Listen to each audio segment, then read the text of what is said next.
Good evening, everyone, and thank you for tuning in to Watching the World. We have a very amazing show lined up for each and every one of you. As you know, I was in the courtroom each day of this trial, and I met an awesome person, and her name is Blanca Cobb. She is a body language expert. And, folks, let's welcome her with a large round of applause. If we could hear it, go ahead. Blanca, tell them who you are.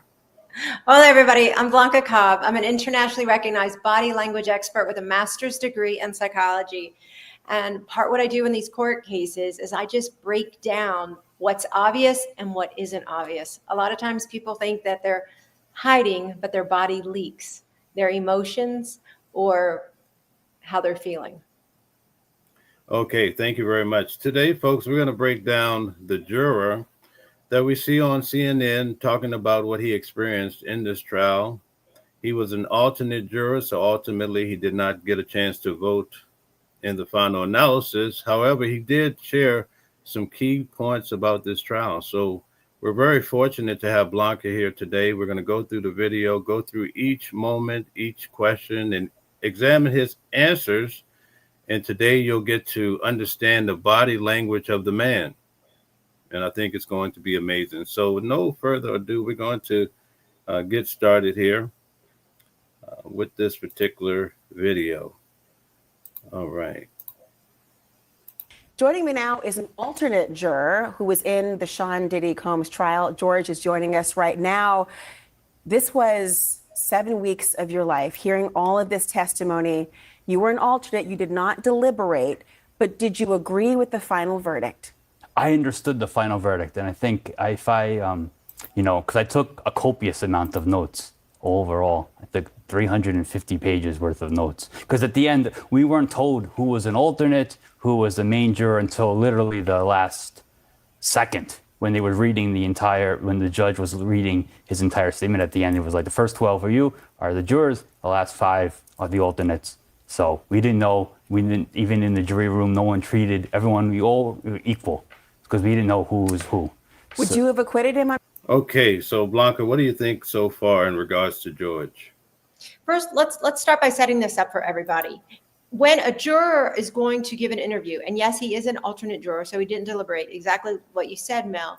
But when they come on and they're going to give an interview, in my opinion, it's about transparency and letting us know what happened in terms of their thoughts and their feelings, how they looked at the case, what evidence brought questions, what testimony brought questions. It gives us, the public, a better understanding of the case, of the judicial system, what seems to be working, what doesn't seem to be working. It's like they're giving a bird's eye view. So having said that, I feel like there should be more transparency. So let me just jump right in. So he was asked, Laura Coates is a CNN anchor, and she asked, do you agree with the final verdict? The first thing he said was, I understand the final verdict. This is a yes or no question. Do you agree? This is where we want to hear his opinion, his insights. He said he took 350 pages of notes, copious notes. So there's a lot of observations in those notes. There was a lot of thoughts and beliefs and opinions and probably question marks also in those notes. This is what we want to hear, what he can share with us. Because I don't know if judicially there's certain things that jurors can or cannot speak to. I'm not an attorney, so I can't speak to that. But what they can share, I feel like it should be forthright. So he did not answer the question. He said, I understand. And if you'll notice, he has, looks like a black bracelet on his, or dark colored bracelet on his left wrist, and he starts playing with it. Now, it could be on television, and it can be nerve-wracking for anyone to be on camera, right? So that's a natural response. Or it could be that he's uncomfortable in giving his answers. And although he's talking and he's looking at the CNN anchor, Laura, he might be uncomfortable. And when we have pent up anxiety or stress, our body finds a way of releasing it. One way it could be released is playing with that bracelet. Wow, that's amazing. Yeah, I think that's interesting. Let me ask you a question about this particular juror. I noticed that during the day, he would often be looking out into the audience where we're sitting kind of examining and scrolling through. Is that pretty normal? Well, I was in the courtroom also, so everybody, but I was not in the courtroom every single day like Mel. I was there, I think, a total of 6 days over 3 different weeks. Anyway, when I was in there, I did notice it was like almost when the jury came in the morning, and then after breaks and after lunch, whenever they walked into the room, he stood in his position and he would just like look out at the galley, just like take everybody in, and he'd have a pleasant smile, a pleasant look on his face. But he was just like taking it all in. And when I analyze body language, I always look to see what stands out. Well, that really stood out because all of the other jury members, they didn't look at the galley. They didn't look at the audience. They were just looking straight ahead or looking down, or maybe looking at the prosecution or defense, but they really weren't scoping the lay of the land the way this particular juror, George, was doing. He was just like sizing it up, taking it in. Yeah, I was a little concerned about him because as he would leave each day, he would be looking in the audience. It's almost like he wasn't watching where he was going. So I was like, I hope he doesn't walk into the wall. Yeah, I could see that too. But he definitely was taking it in, just looking around. Okay, very good. So let's get back to the video and see the next question here. Enrico? I think reading all my notes and looking back at the evidence, I probably would have reached the same conclusion as the other jurors. What was it about that charge? I don't, the thing with the when it, because we were asked and the judge had instructed us that we have to find, we have to find him guilty beyond a reasonable doubt. Mm-hmm. And I think there was always a little bit of doubt in people's mind. And I think it was a tough case to prove, especially the first one. And, there was always a little bit of doubt there, even from the beginning. Why did you doubt? So what did you think about the RICO? That was his question. Okay, when Laura asked him, would you acquit on RICO? He said, reading my notes and going over the evidence, probably I would have reached the same conclusion as the other jurors. So he's hedging here. And sure, we can give him the benefit of the doubt and say, okay, he wasn't in the deliberation room, which means he didn't have an opportunity to talk to his colleagues, right, the other jurors, about the evidence in its entirety, or talk as a group about any types of questions they might have had about testimony or evidence. However, he's referring to these notes, these copious amount of notes, these 350 pages of notes that he took, and he says he probably would have reached the same conclusion. During this time also, if you look again closely, he's playing with that bracelet on that left wrist once again, which could be some anxiety, some stress. Sometimes people just don't want to share what they really feel, and so they kind of dance around a straightforward answer. They kind of tiptoe. And this is what I'm hearing in the language. When Laura asked him, what was it about that charge? He goes, I don't. He automatically starts off with the negative, I don't. We can probably assume correctly that he was going to say, I don't know. But he went on to say, I don't, I think because we were asked, the judge instructed us that we had to find, we have to find him guilty beyond reasonable doubt. I think there was always, listen to that word, always a little bit of doubt in people. He's not talking about his opinion here. He's talking about the group. We can only assume, I think correctly, that he's talking about the other jurors. And he says, yeah, from the beginning, I think, this was a tough case to prove. So we have this language of, I think, probably, maybe, perhaps. When people use this type of language, they're not committed to their thoughts or to their opinions. And then when you go on to say, always, how does he know it was always a little bit of doubt? That implies there had to have been some type of conversation. When he goes, he said there was always a little bit of doubt in people. Who are these people? Since he was only allowed to be with the other jury members, I think it's a correct assumption that he's talking about the other jury members. And always, that's a very strong, absolute word to use. How does he know this?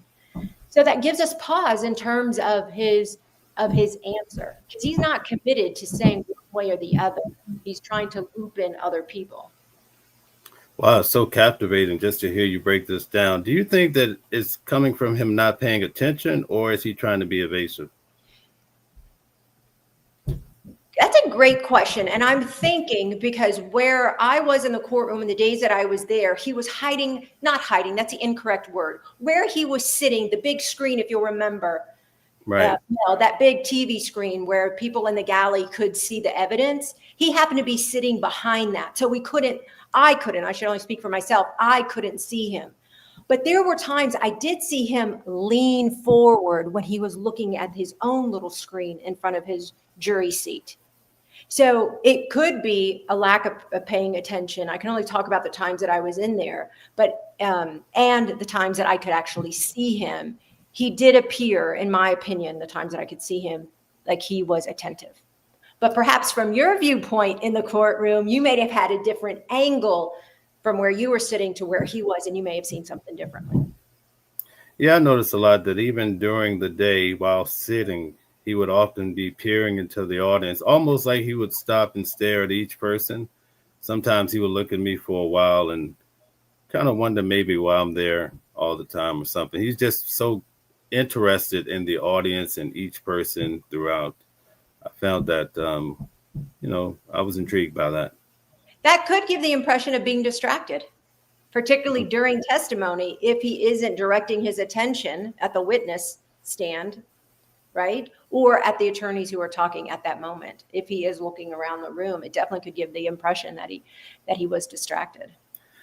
I did notice that a lot of jurors were sleeping, but throughout, I never really noticed him sleeping. He was always alert, although he seemed to be a little here and there looking around. So thank you for this very deep insight. Let's go further into the video. I'm going to back it up a little bit so we catch the next question. And there was always a little bit of doubt there, even from the beginning. Why did you doubt? I think some of the charges, some of the witnesses, if you look at it one way, but then when you were listening to the defense, you could see it's their way as well. Were there any? Okay, what do you think about that? Here again, we hear the same type of language, this vagueness, this generalities. I think some of the charges, some of the witnesses, okay, we want to know what he believes, what he thinks. It would have been great for him to say, these charges I had issue with, or I had questions about. These witnesses made me pause or made me think X, Y, or Z. That would have been really helpful for us to know. Then he goes on to say, if you look at it one way and then listen to the defense, you could see it their way as well. There's no ownership here. The point of the interview is, what is your opinion, George? You are the alternate juror. So when someone says, well, if you, not me, he's not speaking from his perspective now. He's talking about the other person, somebody else. If you were to look at it one way and then you listen to the defense, you could see it their way as well. Instead of owning it and just saying, look, I could see what the prosecution was saying. I could see their way, but I could also see what the defense was saying because of X, Y, and Z. That just comes from a place that he's really sharing his thoughts, his beliefs, his opinions. And again, in my opinion, if a juror is giving an interview, that's what they're there for, to share what they believe, what they think, what they experienced. Hearing you break this down makes me wonder, it's so intriguing about one person, and we have 12 of them. In fact, there were 18 in all if you factor in the complete group, including the alternate jurors. So this is quite exciting. I hope more of them come forward and talk about what they saw and heard. So let's go right back and listen to the next question. I'll back it up a little bit. Their way as well. Were there any witnesses that made you think, I don't believe this? There was one that I think unanimously we kind of all said, like, wow. Like, it was almost like watching like TV. It was like, like when I think her name was Dawn Richard, that one. When she on cross-examination. I mean, I never saw such a cross-examination. It was very impressive to watch. What was it? Okay, what do you think about this in regards to Don Richard? This is very loaded for me, and I'm going to explain why. Let me try to unpack this. He says something that is just a huge red flag for me. He says unanimously, we all said, whoa, wait, stop the press, pump the brakes. As jurors, the days that I was in there, the judge clearly said at the end of every day, jurors, make sure, and I'm paraphrasing here, jurors, make sure that you don't look at anything about this case online. Don't talk to anyone about this case. You're not allowed to talk about this case with anyone. You have to wait until deliberations. So for him to say unanimously, that's a loaded word right there. That's a powerful word. And then he said, we all said, wow, when did this happen? First of all, did it really happen? If it happened, that's a big no-no. That's going against a judge's instructions. I think that's huge. Second of all, if it happened, when did it happen? And third, because he's already demonstrated this language, this vagueness of, I think, maybe, I probably would have came to the same conclusion. Since he's not owning any of his opinions, this just might have been just talking out of turn, that he's believing that he thinks all of the other jurors would have believed the same thing. However, it's still a very strong statement to say, like, I wouldn't speak on anyone's behalf.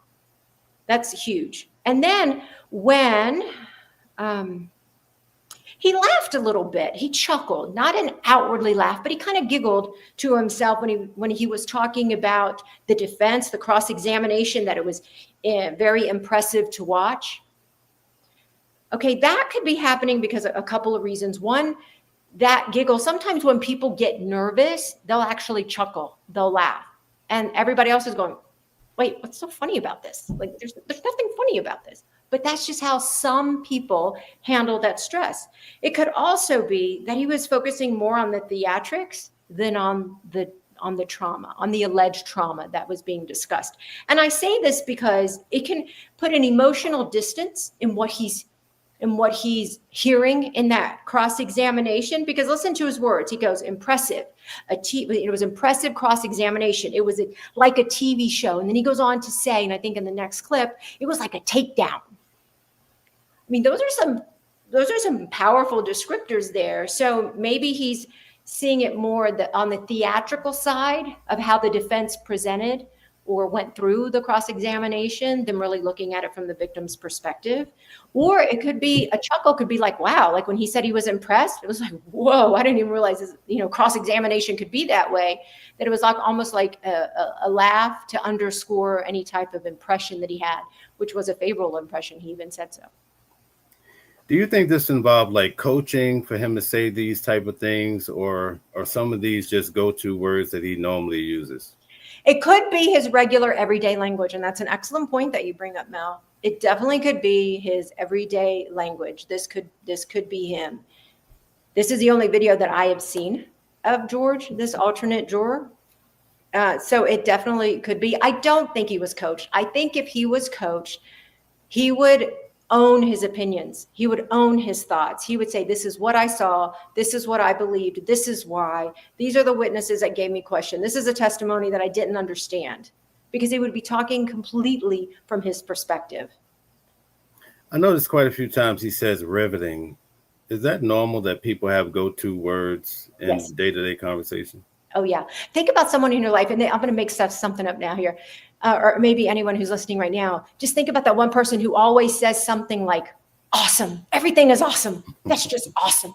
Or cool. That was cool. That was cool. Hey, you know what? That was cool. And you go like, can you just change your word? Can you find something else to say? It definitely can be too. It could just be their go-to words. Okay, very good. So we're going to go to the next question. And I'm going to back up a little bit. Cross-examination. I mean, I never saw such a cross-examination. It was very impressive to watch. What was it about it? I think just how the defense, got into her and really made her, look very not credible. I mean, I even wrote in my notebook that it was like a takedown. Really? And that was Yeah. pretty early on. That was pretty early on. From the opening statements, did you have a mindset of who you thought had a better case? No, I think overall. Okay, so in this particular time, he actually says no. What are your thoughts on that? He answers. If we look at baseline behavior, how someone typically handles themselves, and we're looking at this video, so far in all the questions, he hasn't interrupted Laura, the CNN anchor. This time, she doesn't even get the full sentence, the full question out of her mouth, and he just jumps right in with like, no, no. And then you can hear she's trying to say something about mindset. I think that was a word she used. And he's like, no. So there's something about this that maybe he wanted to make sure that everybody understood that he was being impartial. So from the get-go, he didn't have an opinion about whether the defense was better than the prosecution or the prosecution was better than the defense.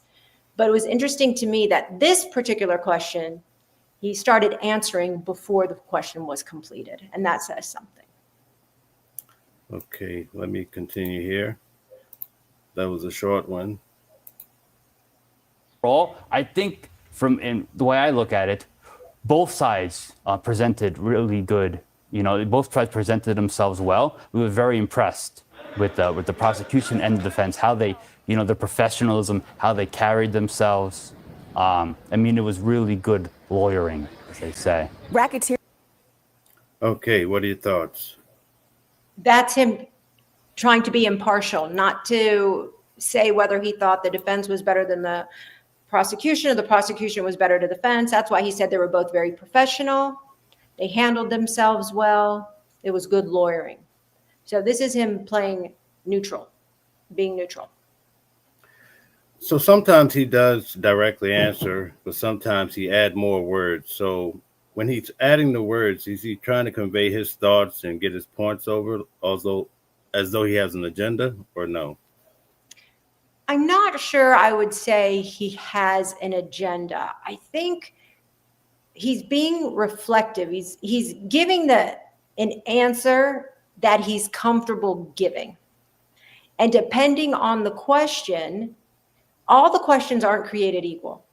Some asking about the prosecution and defense, that isn't as provocative as, do you think the X witness was telling the truth? Do you think Y witness was lying? I mean, those are provocative, right? That's where you have to put your neck on the line and get an opinion. And then part of this is pushback. Sometimes people don't tell exactly how they feel, because what if somebody disagrees? Or what if people disagree? What if there's any type of criticism?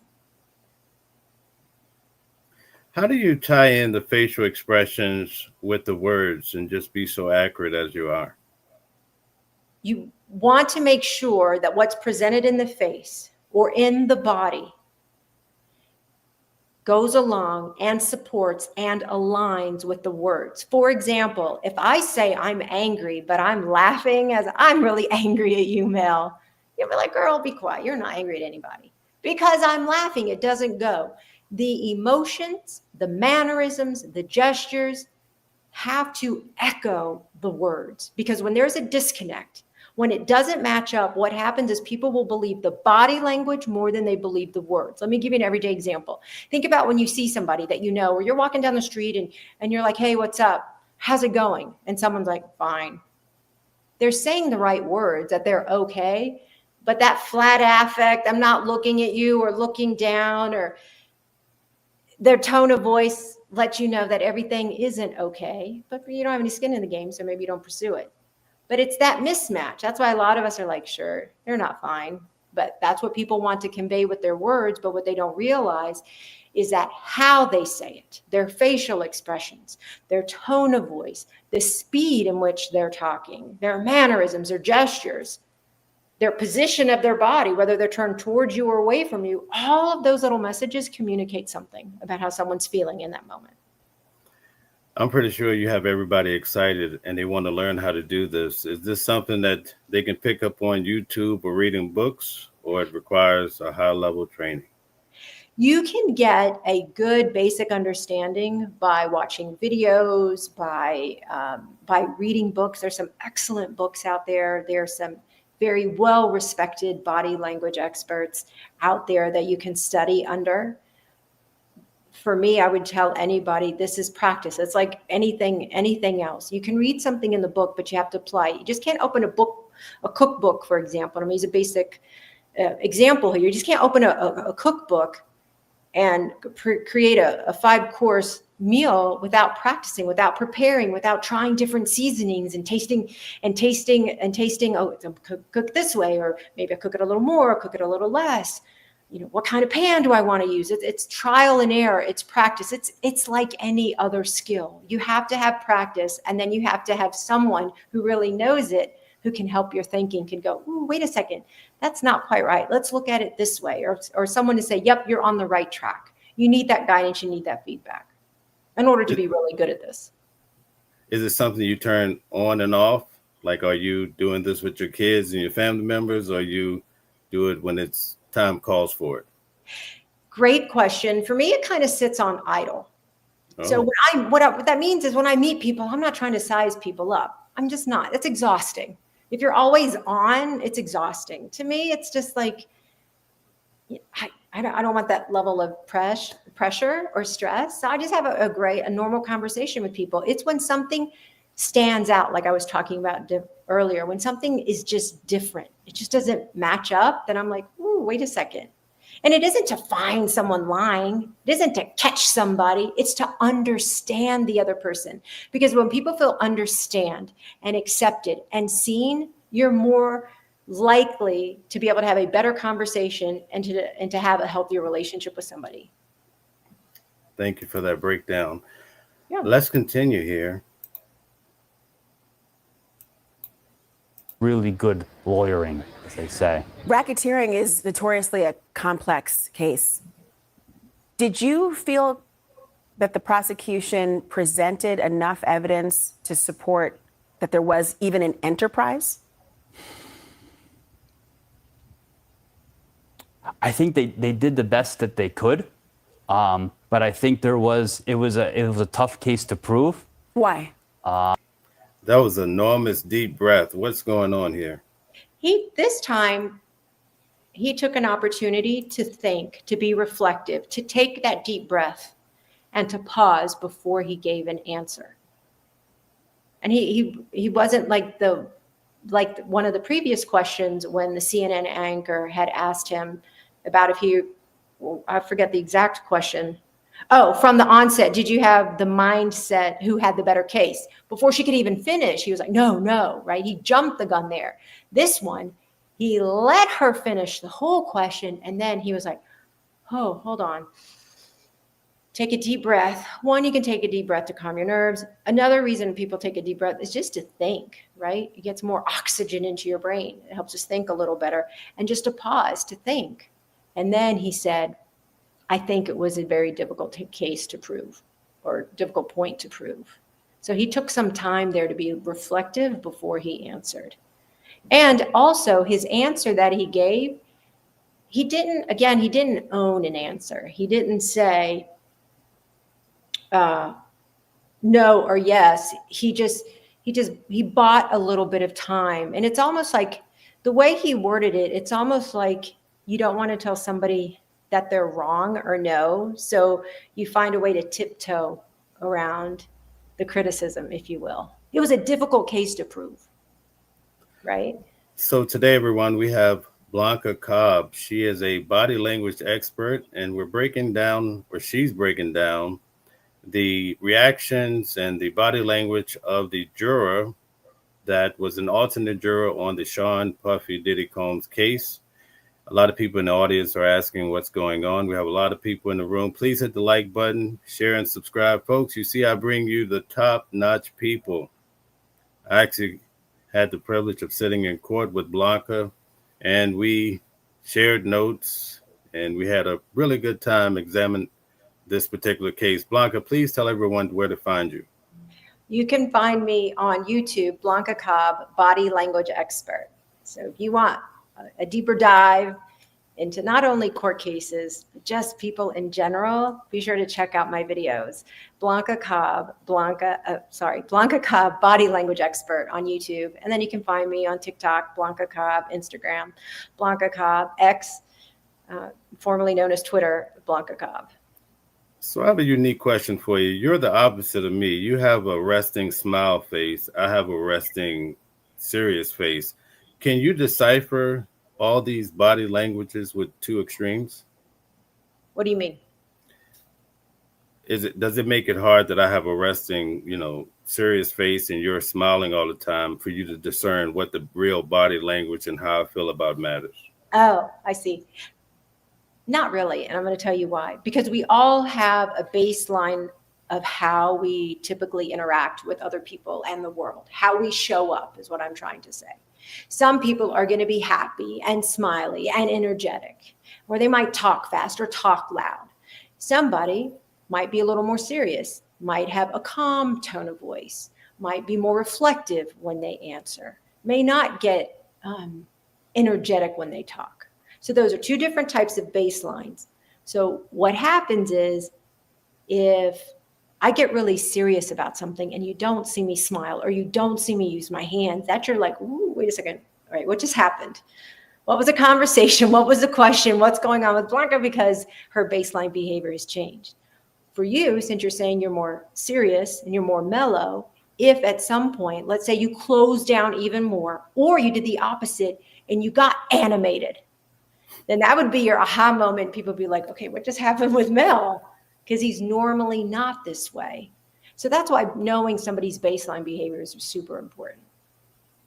Okay, very good. Now, the last question that Ms. Coates asked was why, so we're going to see what his answer is.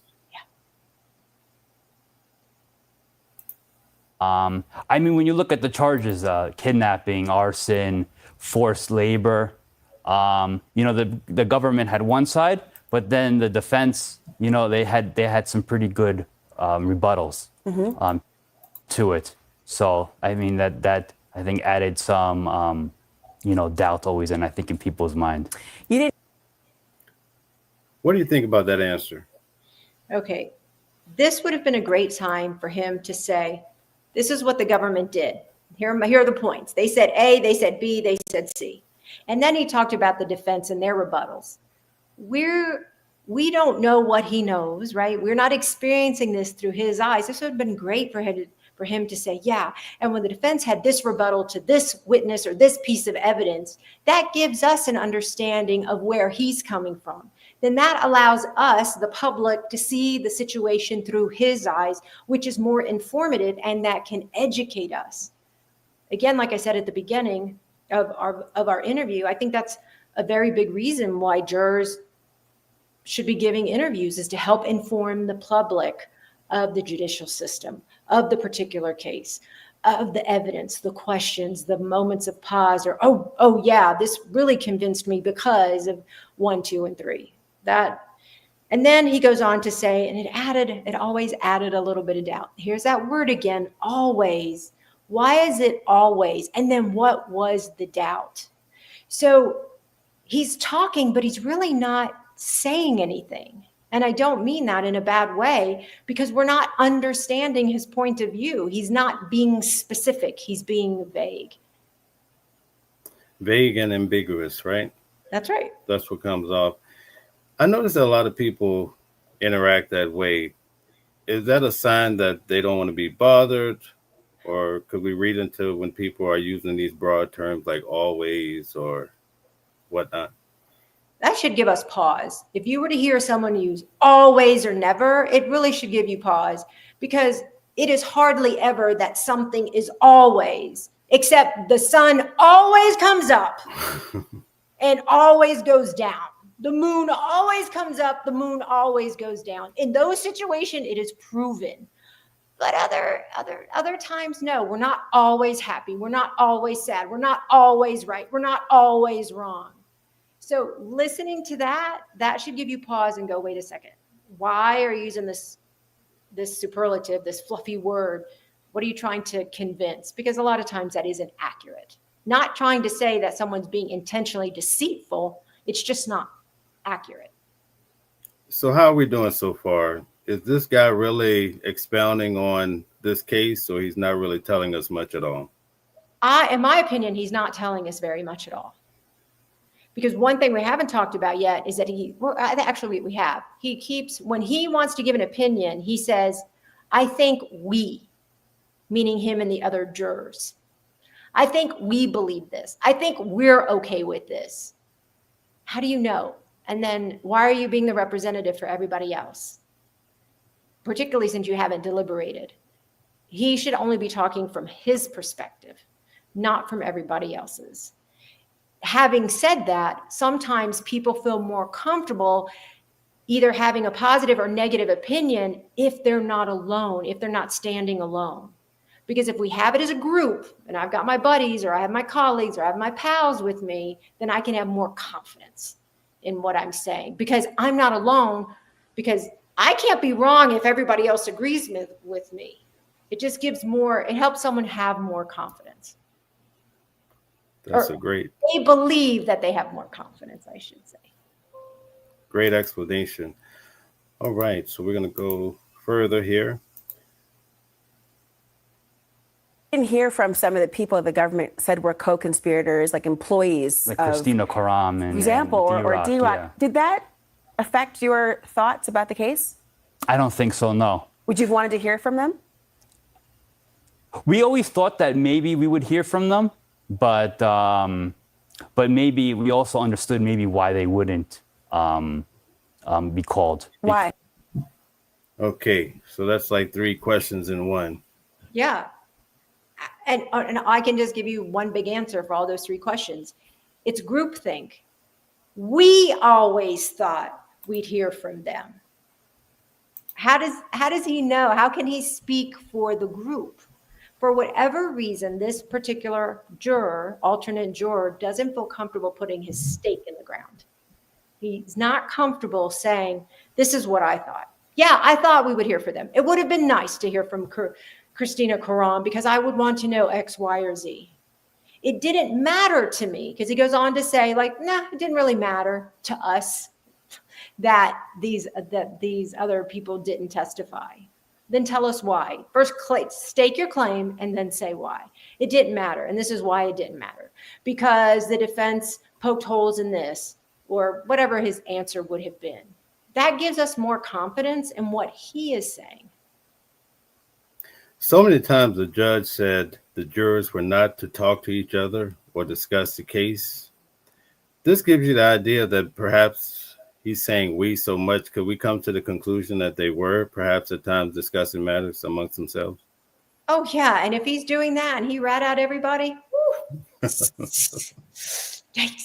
I mean, that is a whole nother judicial issue, because that would go against the explicit instructions of the judge, who clearly said, you all are not allowed to talk about this case with anyone, including yourself. Don't go searching for information on the internet. And this is all being paraphrased, but this was the message, that they are supposed to get no outside information. They need to use their own eyes and ears based on what they're seeing and hearing in that courtroom as evidence and testimony to make their own decisions. When you get in the deliberation room, that's where all of you come together to discuss your opinions, your beliefs, your ideas, your questions, not before. So if he's inadvertently, if he's accidentally telling on the group, I can't imagine this is going to go well. Wow. You perform at such a high level. I think tomorrow everybody's going to be examining words coming out of other people's mouths. We should. And we should examine how we're talking also. Definitely. Because it's either going to increase our credibility or decrease our credibility. When these conversations are happening in real time, are you like calculating and coming to these conclusions right away, or you have to write a report like the psychologists and all these other people? Great question. And it depends. And the reason it depends is because if everything is coming at once, my mind can only accept certain bits of information. So I can get a yellow flag here, a red flag there, going, okay, got to be careful. This didn't match up. So that's why it's great to have video, because then later on, I can go back and watch the video. But a lot of times, having said that, I do need to correct what I'm saying in one regard, because in everyday life, when we are having a conversation with somebody and something doesn't add up, we go, this isn't right. What you're saying doesn't make sense to me. But when you're allowed to ask questions, so if you're having a conversation with somebody, then you can ask questions. When you're in the audience listening, like we were in that courtroom, there is no, hold on, time out, let's play back, replay. There's none of that that's happening, right? So you have to be pretty quick and picking up. So what I did when I was in there and I would take notes, I have my own little system where I would write in one color the body language, and then I'd use another color for words. And I'd have to be super quick in doing that. And then later on, I could give that more thought. Do you see any leadership qualities coming from this individual, just from the standpoint of how he's talking so far? What do you mean? Is he more of a follower or a leader based on his answers so far? I think he's more of a follower. Most leaders put their stake in the ground for right or for wrong, for criticism or no criticism. This is what I believe, and I'm going to tell you why I believe it. Okay, you have a different opinion. Great, let me hear it. Okay, I hear what you're saying, and I don't agree with you because of X, Y, and Z. You bring up a good point. I'm going to give it some thought. That's a leader. A leader owns what they feel, regardless of any type of criticism. They own their thoughts, even though they may not be sure. But there's some ownership. There's some stake. There's some skin in the game. And I have not heard that yet from this juror. I think there was one time maybe in the interview when he was talking about Cassie Ventura that he said he believed her. But then in the next breath, he was like, no, I don't think we did. I mean, yeah. So it's confusing. Yeah, he seems more like a follower from what I'm getting from it. All Yes. right, let's check out the video. Because maybe they didn't want to testify, or they wouldn't really be proving the case, or maybe it would be not advantageous to be called. So, but honestly, we were just waiting till the end, until when the judge gave his instructions and how to interpret the law. Because I think everyone really didn't have anything made up, their mind made up, or in any way. It was really, everyone was waiting to see how, the definitions and how everything was going to be interpreted and what they were to be looked at. Exactly. So important. Yeah. He was caught in some and then he caught an idea. What's happening with this individual now? Are fillers. When he says, that's a filler. And sometimes people will say, because they don't want to own their opinion. They want for you to put two and two together. So that's a way to sidestep what they're really feeling. So it can be filler. It can be nervous. It can also be a way to have a momentary pause to think about what he's going to say. That's why you hear the ums or the ahs or the ums, right? But then he also says that they had to wait until, we had to wait until the end, until the end. So again, it's this groupthink. Instead of, I wanted to wait until the end, I wanted to wait until I got the judge's instructions, it's we. And that begs the question, how do you know? And when did you and the other jurors have this conversation when you're not supposed to be talking about this case at all? I mean, correct me, Mel, isn't that what you heard from the judge also? Do I have a misunderstanding of this? That's how he ended every day. You can't do this. Right, you cannot have any type of discussion, period. So and then he said, no one had their mind made up. How does he know nobody had their mind made up? That's an assumption, but where is he getting this thought? It'd have been better for him to say, I didn't have my mind made up. I wanted to wait until the end. But to bring other people into the fold just to be able to support your position, he doesn't come across very confident in what he's saying. Have you ever been called to maybe break down a deposition or something of the sort? No. Not a deposition. No. It seems like your talent, your skills would be good for a jury consultant because you have such great analytical skills. Yes, there are many body language experts who do serve as jury consultants. Oh, okay. Okay. So that makes sense. Okay. Let's get back to the video.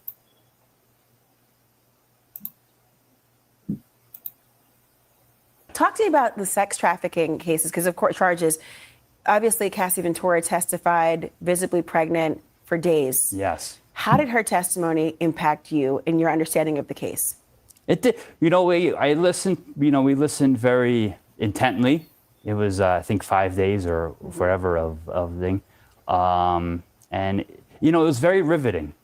And it was very riveting testimony, and very credible testimony. You believed her. Okay, he's saying again a lot. What is that conveying?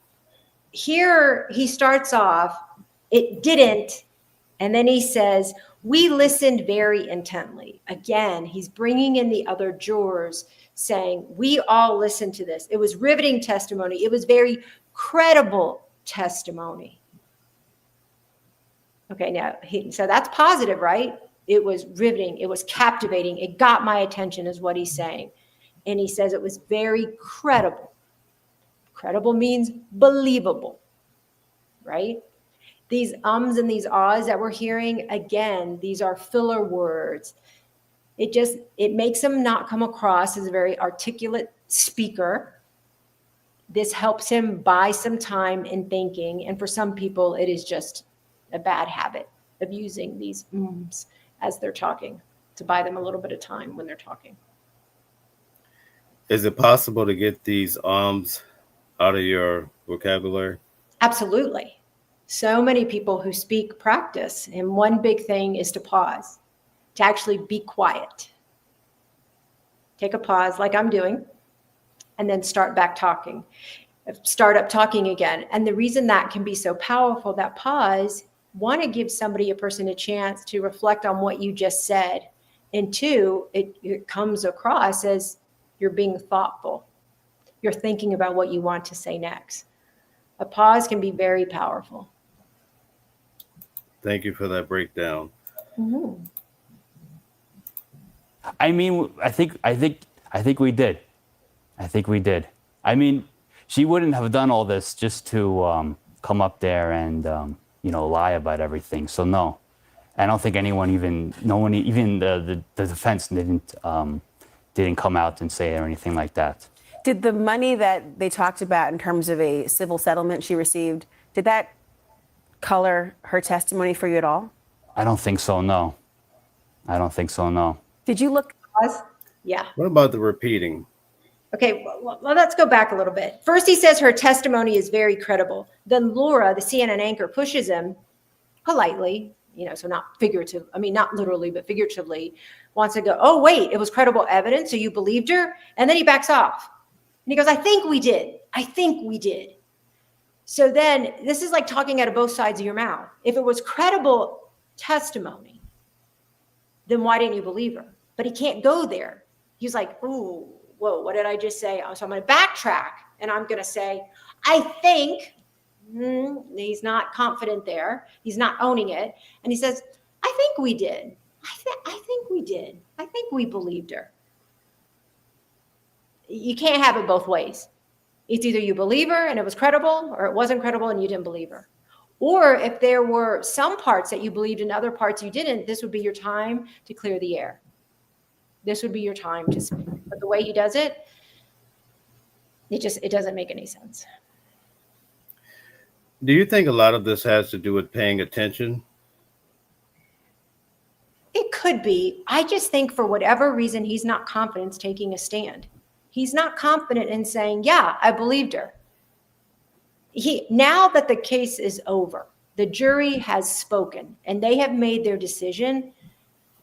Unless he's not paying attention to what's happening online and he's not listening to any news and he's not talking to other people, he has to know how polarizing this verdict has been for so many people. He has to know there are people that are for and against that verdict, right? Right. And if he knows that, it might give him some caution, some pause to say, ooh, I'm not sure what I really want to say, because perhaps he doesn't want any pushback. He doesn't want any criticism. Thank you for that breakdown. So let's get back to the video. At the defendant, Diddy Combs, differently after her testimony? No, I didn't really look at him too much. I mean, I always looked at him because my point of view was just literally at him, like some people are on the side, but I was more in the corner. So I was always like staring at him. But I don't think he was mostly just very composed and talking with his lawyers and very in control. It seemed like, you know, because I think I mean, I'm not really familiar too much with cases and I don't really follow, you know, cases in court, so I don't know how defendants usually act. But sometimes what I've heard in you know, from the news is that some defendants, you know, they just sit very stoically. They don't interact with their lawyers. They just let their lawyers talk and go. But he was very, you know, talking with them, writing notes, doing that. So you could tell that he, you know, he was, you know, he was fighting for himself. So now he gives an evaluation of Diddy. What are your thoughts? Now he wants to share. He's saying, okay, the defendant seemed to be really invested in the outcome of the trial. He's communicating with his attorneys. He's writing notes. He's passing notes. He seemed to be engaging.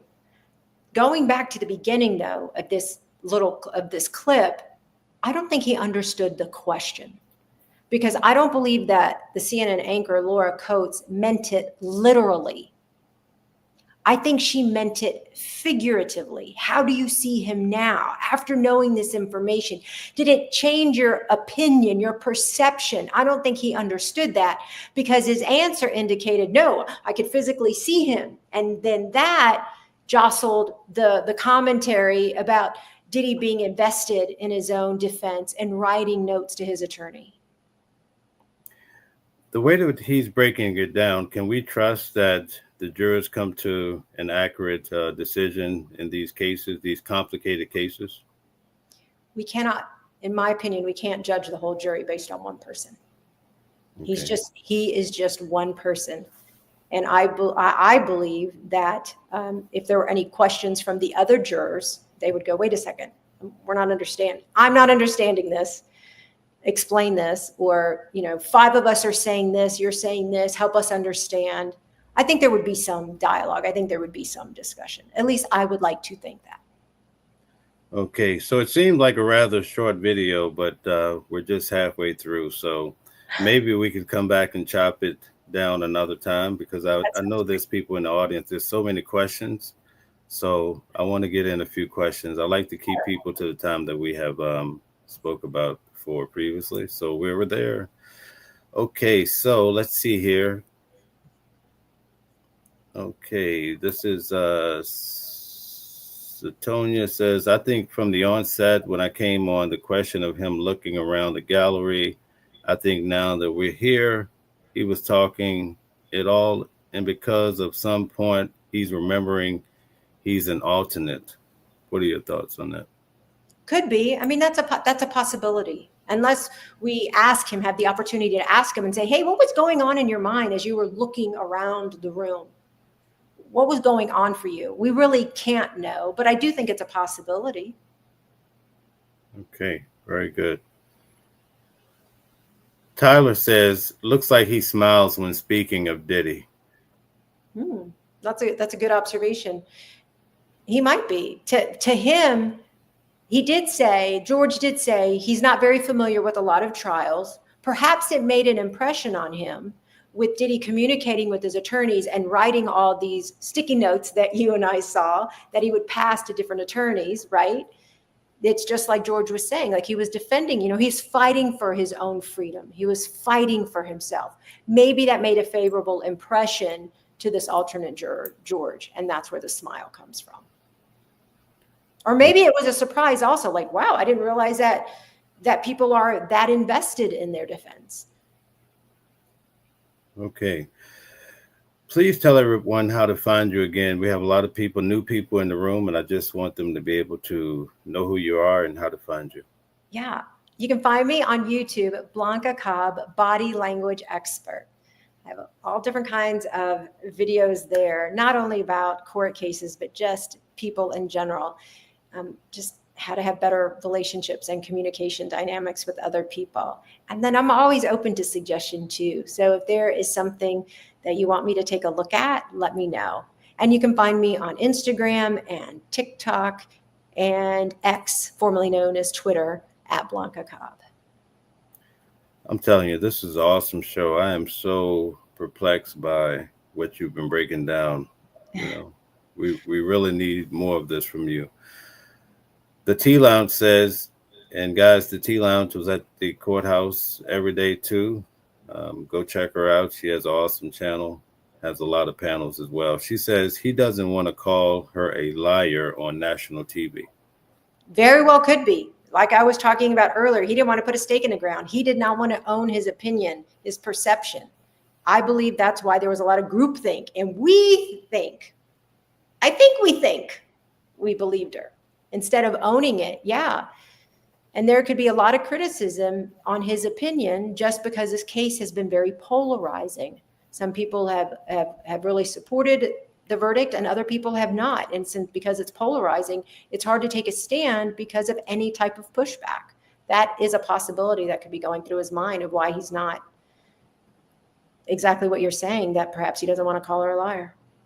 Okay, Tyler says he's trying to convince himself. He keeps saying, I think. Yes, I like that, Tyler. It definitely could be that too. That's right. It's almost like that. Okay, I'm going back in time. For anyone who ever read that, what is that children's book, that little caboose, the little red caboose? I think I can. I can. Right? To jazz himself up, like he can go up that hill as a little train, as a little caboose. So that's what your comment made me think of. And it definitely could be that, to convince himself. That's a good point. Tyler says he plans on writing a book about his time on the jury. He has an agenda. Maybe. How many times did he have to tell us that he had 350 pages of notes, copious notes? Okay, great. But in all of those 350 pages of notes, how much did you actually share? Not much. So it begs the question, why are you not sharing it? And what are you doing with this big stack of 350 pages of notes?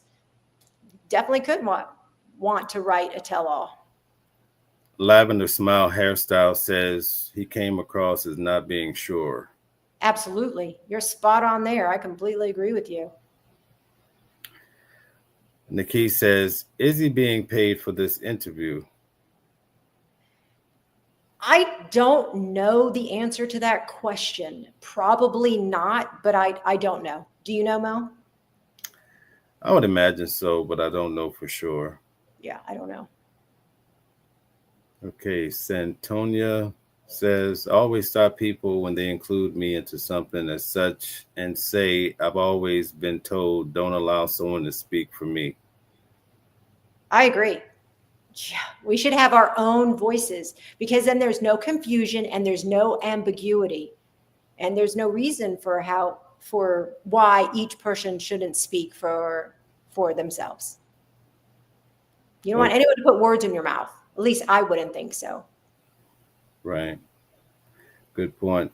Lem says, are strippers and rich women dropping bands and dancing in private dancing need to go to jail? He's a freak. His house, his business, money isn't power. That's a mindset. Only God is power.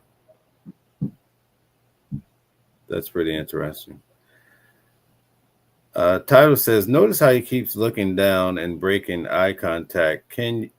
Can't be trusted. Okay, that's an interesting observation, Tyler, and I would like to expand that a little bit for you. For some people, it definitely can be. For some people and I'm not talking about the alternate juror, George, so no one put words in my mouth. I'm talking in generalities. For some people, if they're not telling the truth, they will disconnect. It's not as intimidating and it's easier to not tell the truth when they're looking away or they're doing something different. Okay. For other people, some people just don't like eye contact. It makes them uncomfortable. It makes them nervous. So they will break away as they're talking. And the research does show that when we are talking and listening, we tend to have more eye contact when we're talking. No, than when we're listening than when we're talking. I hope I didn't confuse that. I'll correct it if I did. So we tend to have, we don't have the same amount, because when you're talking, a lot of times, for me, I'm very visual. So what that means is, as I'm talking, I might think of something, I might see it in my mind's eyes, and I look away, not because I'm not being forthright or candid or truthful. It's because I'm thinking of something. Or I also have like squirrel moments. Something could be happening and it gets my attention. So I'll look and then I'll come back and I'll continue a conversation. So for some people, they just get easily distracted. So I'm giving you these other examples just to say it doesn't necessarily mean that somebody is hiding something. It could be. And this is where baseline behavior is really important to assess, to come up with every person. And then if you do have a question, you want to ask a non-threatening question. You can say, hey, so Mel, I'm going to use you. Hey, Mel, I'm getting the impression that there might be something uncomfortable about this question for you. So I'm not making an assumption. I'm asking a question and it gives you an out, but it's also going to give me some information. Okay, that's awesome. Santonia says you have excellent questions. Okay, thank you very much. Tyler says good lawyers know how people behave. It's a byproduct of dealing with people. Yeah, I would agree with that. Tyler, I'm going to tell you why. Because in that courtroom, watching the defense and their cross-examination, they all had a different strategy. So with different attorneys, with different witnesses. And in my opinion, what they were doing, depending on what their end goal was, right? That determined how they spoke with that witness, the types of questions that they asked. And I also think it had an impact on the way they communicated, like their tone of voice and their likability with the witness. So I completely agree with that. A lot of it is strategic, in my opinion. Okay. Fraser says, I like the way you wear a suit and tie with a Yankees hat, a man of fine taste. Thank you very much. Tyler says he can be easily swayed and he's not a leader. He's a follower. Feds knew this. Anyone can see this. Interesting. Yeah, well, I think we've talked about some behavioral indicators that suggest he might be more of a follower than a leader. Okay. We reached our time so fast. Yeah, we did. It And I always like to keep to the time that we discussed. We reached an hour. It's been a great hour. I enjoyed everything you broke down. It's amazing to me, all the information that you know about this. It's like mind-blowing. Thank you for coming on. A lot of years of study and practice. Could you just tell us real quick, briefly, before you leave, just tell us, how did you become a body language expert? That's a loaded question. Because it's more of a serious answer, can we save it for next time? We could do that. I don't want to rush through it because some people may have some questions. All right. So we have our first question for the next time that you come on. And also we could finish the video because I think toward the end, it's very enlightening what he says. So we look forward. We have a lot. We would love to have you come back next week and we'll do this too again. Yeah, all right. I would enjoy it. Thank you. Thanks everybody for coming. And what's your website again? Oh, BlancaCobb.com. On YouTube, it's Blanca Cobb, body language expert. On Instagram, TikTok, and X, it is at Blanca Cobb. So please be sure to follow and subscribe. Thank you for coming on. I really enjoyed our time in the courtroom. I look forward to working on other cases with you. And I look forward to you coming back and blessing us with your presence and breaking down body language. And also you're into psychology, so that's amazing. So thank you. Thank you. We appreciate you. It was an honor. Thank you. Until next time. All right. Awesome.